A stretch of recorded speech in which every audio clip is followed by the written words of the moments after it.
is of saying that God is not faithful. Faith is believing that God is faithful, trusting that God is faithful, trusting that He will bring to pass His promises. That's why I think sometimes the church in America hasn't risen up to the place it needs to be at, because we don't believe that God is faithful. Because we're so worried about ourselves. Because we're so self-centered sometimes. We're worried about, what has God done for me lately? We're so hipped up in this belief that I have enough faith. God, I want this, and this. If it doesn't happen, we're saying, well, I don't know, man. I guess God's not faithful. It's because it's our will, not His will. Because it's our will and not His will. And it takes time. Sometimes it takes time, but sometimes, as Mary said, it's not His will, it's our will. Yeah. See, sometimes we go beyond God's promises. We make up our own, and we say, this is what we want, God. Because we don't believe that God has given us enough. 2 Peter says, God has given us all things which pertain to life and godliness. But how much do we truly believe that? How much do we really believe that He's the faithful one, that He's given us enough for life and godliness? This is a question for me, for all of us. Yeah. A lot of people don't believe. A lot of people don't believe. In this. They don't trust. That's right. Even people who say, I'm a Christian. I prayed a prayer once. They don't believe Him. They don't know who He is. Mm-hmm. The Jews, the Israelites, they didn't know who He was. That's why they didn't believe Him. Not because He didn't show them enough. Not because everything that He's done from Egypt on wasn't right there in front of their face, telling them who God is, that God is the faithful one. But because they, for whatever reason, weren't desperate. They were so not desperate that after this they said, let's make ourselves a leader and let's go back to Egypt.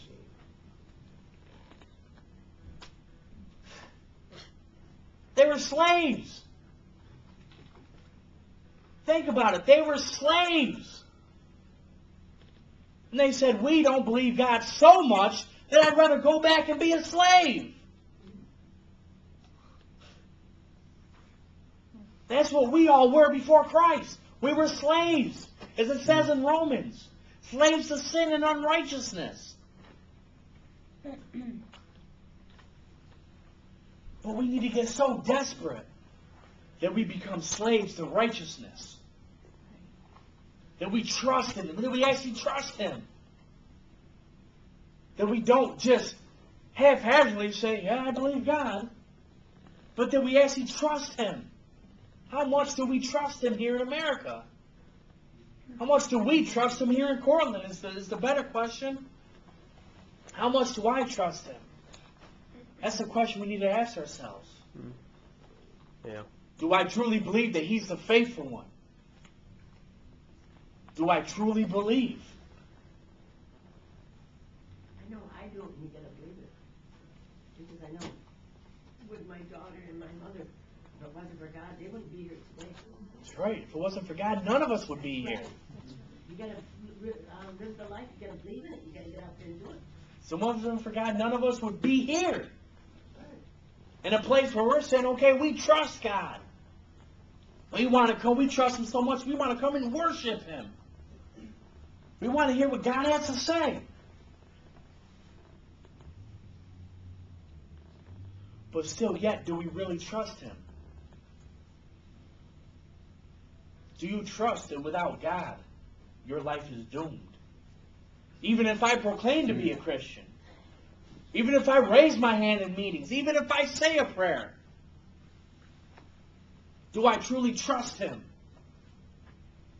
See, because when I was in jail and I got born again, you know how many people of my buddies were right next to me saying, I'm a Christian too. Not one of them's not back in prison. Not one of them. How do we know if we truly trust God? Because our life would be changed. Their life was not changed. They were still slaves. They were still in Egypt. Their minds, their hearts were still in Egypt. Every time they thought they weren't going to have any food, that's all they said was, let's go back to Egypt. We can raise our hands and say we believe, but if our minds and hearts are still in Egypt, if our lives aren't changed, then we truly don't trust Him. We don't believe that He is faithful.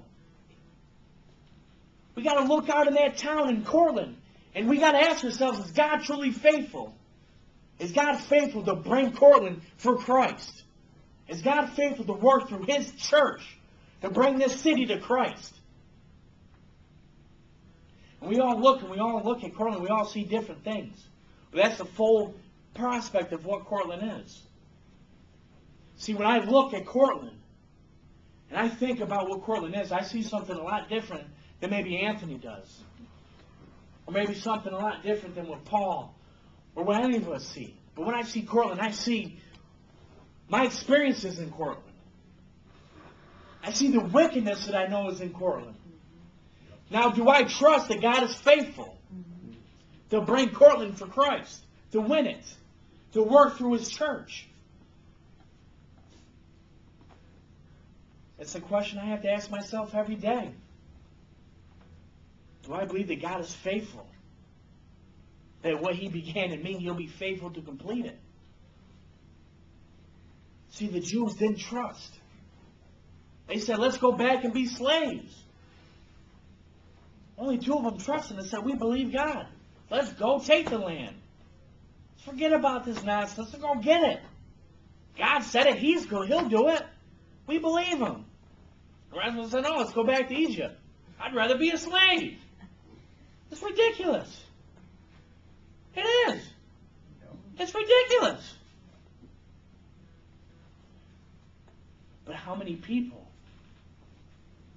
think about this, how many people who claim to be Christians go back to Egypt? Who run in a couple hard times. Say, I don't have any money, I'm going to go back to selling drugs.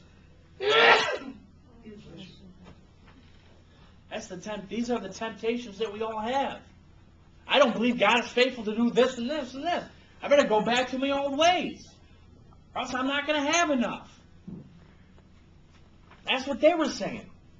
God's not going to give us this land. We're going to die out here. Let's go back and be slaves. At least we'd have food and beds to sleep in. That's what they said. And it's stupid. But it's true.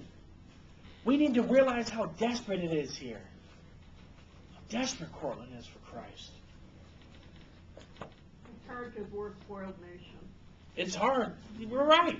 It's hard because we're a spoiled nation. That's why when me, Steve, and Robin, I believe her name is Roberta, were talking about the miracles that happen in Africa and Brazil and all these nations, we all came to the same conclusion. They have to get healed or else they're going to die. They don't have drugs and medicine and doctors.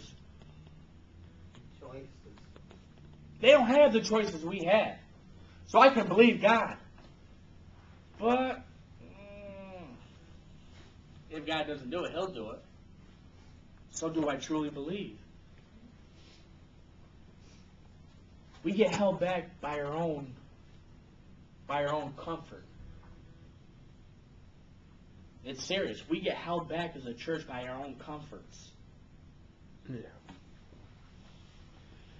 Christians in the nations around this world are dying and they're being slaughtered, and yet they have more trust that God is the faithful one than we do.